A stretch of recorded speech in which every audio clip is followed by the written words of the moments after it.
Hey everyone, and welcome to the 3Gs, a new commentary series brought to you by Clan Game 3 at clang3.net. I am Balance. And I am Cardhu. And today we're bringing you a PVZ from the recent DreamHack Stockholm tournament from the group stages. We are going to have, in the lower left-hand corner, spawning as the red Protoss. He's a former Warcraft 3 player, known for his great micro, just had a great run in the MLG Spring Championship. It is Fnatic's SaSe. And spawning in the top right as the Blue Zerg. He is the fan favorite and known as one of the most innovative players in all of Starcraft 2. He is Liquid's TLO. Alright, and this game will be taking place here on Neoplanet S. Talking about the map, what do you think about the map? This map's really interesting, especially from a Zerg perspective. As you can see, there are two distinct attack paths in that little circle right there in the middle. And that's going to be a little bit of a double-edged sword for the Zerg. On one hand, they're going to have to spread creep in both directions, but on the other hand, it's going to make counterattacking very, very easy. Given the Protoss's general death ball-like army, whenever they move out, the Zerg can take the other attack path and counter them. Yeah, that's going to make things really interesting. That's a really, really great point. The other thing that I would say about the map is that just the lack of ramp at the natural leaves it a little bit more vulnerable to early timings. So here we are on Neoplanet S. We'll see what they pick.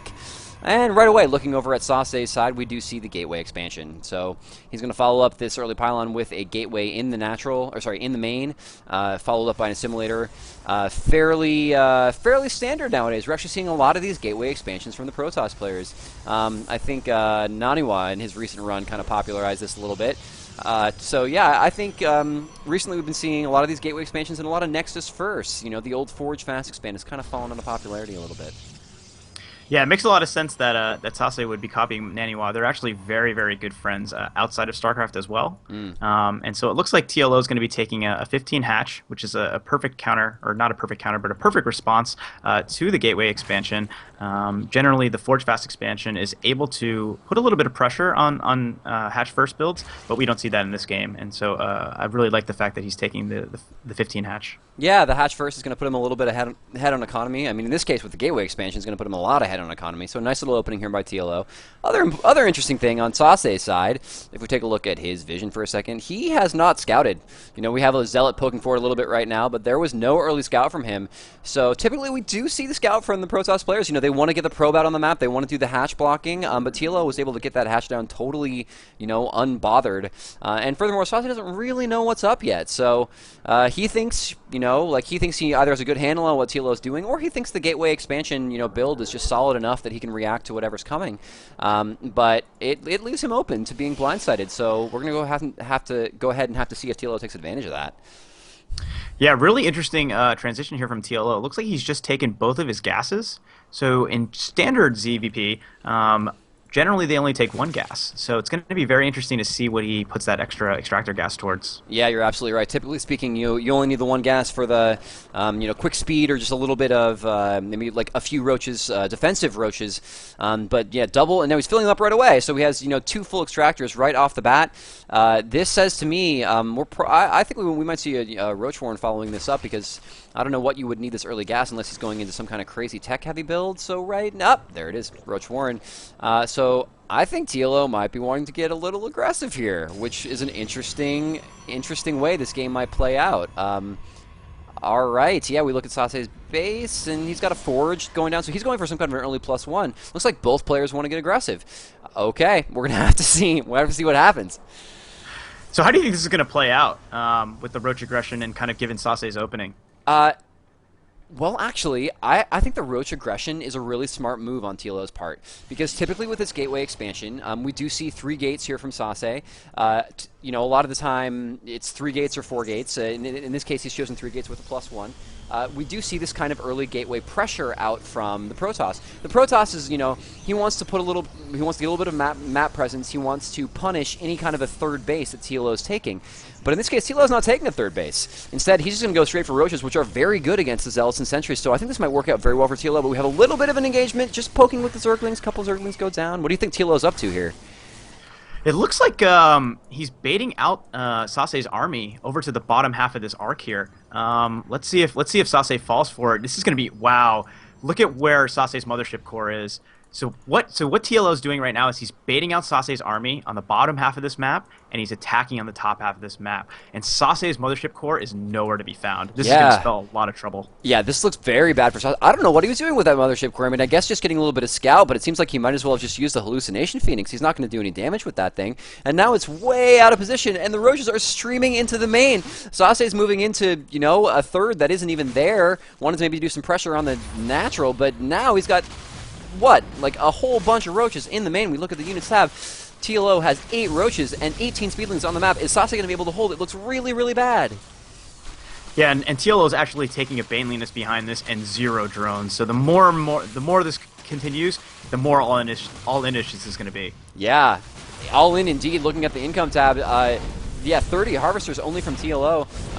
Yeah, SaSe was actually 10 harvesters up when this started, but we have a big engagement here at the natural, and the sentries are getting sniped down right away. A couple hallucinated stalkers in there, kind of a cute move, but it didn't work out at all. And it looks like SaSe just got a huge army. The Nexus Cannon going down at the expansion, but now he's just going to flood right into the main. Looks very, very, you know, potentially over here for SaSe. Yeah, that mothership core coming back was very, very, very late, and so that's what caused the initial burst of damage that SaSe took. It looks like he's actually blocking off his natural right now to stop reinforcements, so really, really nice job by SaSe. Let's see if he can hold. Yeah, it looks like actually, I may have spoken too soon. SaSe actually had a couple cannons up in the main, which were able to deflect the initial attack. We have another stream of units coming in here. Looks like this Immortal might get in trouble. There is a cannon distracting these Lings for just a second, but it's going to go right down, and the Lings are going to go after the Immortal. Pulling the probes, though, SaSe might be able to hold on. The Mothership Core almost back up to 100 energy. If he can live till that Nexus Cannon, he might be okay. Oh, this is so tight.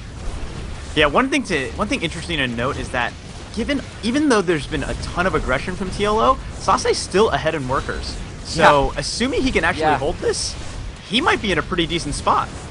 Yeah, if we take a look at the workers killed, it's 14 right now for TLO. Given that SaSe was already up by 10, and he's been pretty good about continuing to make his probes, he's actually doing okay. If SaSe can hang on here, this game might not be over. A great block at the expansion. He actually got a full pylon up. A cannon going down again. Nice little hold position micro by TLO in the line. But, oh, a giant stream of units coming in. Is this going to be the end for SaSe? But the gateway coming down. The gateway coming down. He's going to pull the probes. And hold position where the probes. It looks like he might hang on. I think SaSe's held this.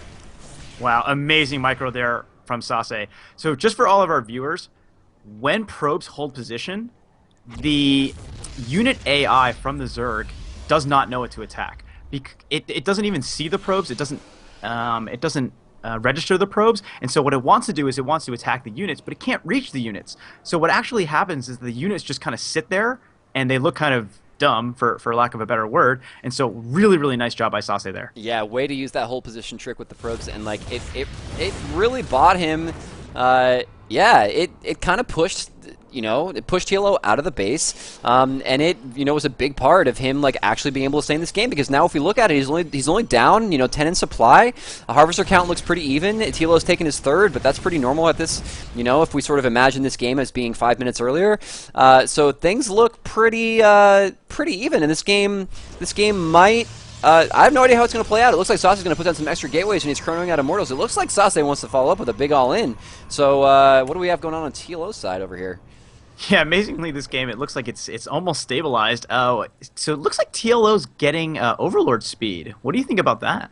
Wow. Okay, so Overlord speed from TLO. I don't know. It could be some crazy drop play. It's TLO, so he does some pretty wacky stuff sometimes. More typically, though, it's actually, you know, not totally unheard of from Zerg players. Sometimes they just like to get it so that they can get some better scouting.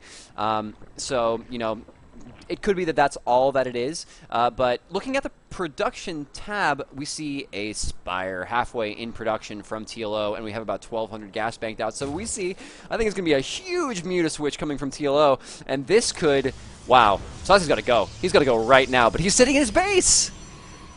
Yeah, and TLO's actually hitting with a huge group of Zerglings right now to most likely try and stall SaSe's army, and let's see if he can bait out any force fields. Oh, wow. Yeah. Tons of force fields baited out, and he's buying himself so much time right now. all he's trying to do right now is get out those mutas, and SaSe has no anti-air. Yeah, SaSe has no anti-air, and SaSe, again, is not scouting. We see the observer on the north side of the map. Hasn't even made it into TLO's main. He has a bunch of, sentries, but no hallucination scout. If we look at SaSe's perspective, he's never seen the back of TLO's base, much less recently. He has no idea that this tech switch is coming, so he could be totally blindsided by this. If he would have hit a little earlier, this might have been better, but, I don't know if he's going to make it in time. Maybe if he gets there and snipes that third hatch, this is going to be really, really tight. 17 mutas, 18 mutas, almost done. Is he going to make it? Yikes, and TLO has spotted this way far in advance. He's even putting up some static defense in his natural, but it looks like he has a ton of mutas out right now, so he might not even need it. Yeah, this is... And SaSe's just dancing around. He's got it. Okay, he's going to try to kill the queens, but it's too late. He needed to kill that hatchery, 10, 15 seconds ago, if not sooner. A nice recall there. He was able to get out in time. We saw the TLO dangerously was about to snipe that mothership core. SaSe is moving out here with a warp prism in the middle of the map, which might have been nice if, it wasn't for these 19 mutas about to crash home. Yeah, beautiful focus fire there by TLO, and it looks like he's just going to focus fire down these stalkers, and I'm not sure how SaSe's going to hold this one. I think it's game over. I don't think there's anything that SaSe can do at this point. It was too heavy, too hard of a tech switch. SaSe was so committed, and he didn't see this coming. Perhaps if he had seen it coming, he might have been able to hang on. If he didn't have to recall on the mothership core, he might have had double Nexus cannon, perhaps with a few more rounds of Stalker Warpins and a couple more cannons at each base. He might have been okay. Might have been able to hang in there, use the Warp Prism to do some a mortal drop, snipe a hatch, get back in the game. But as it is, I think this is going to be GG.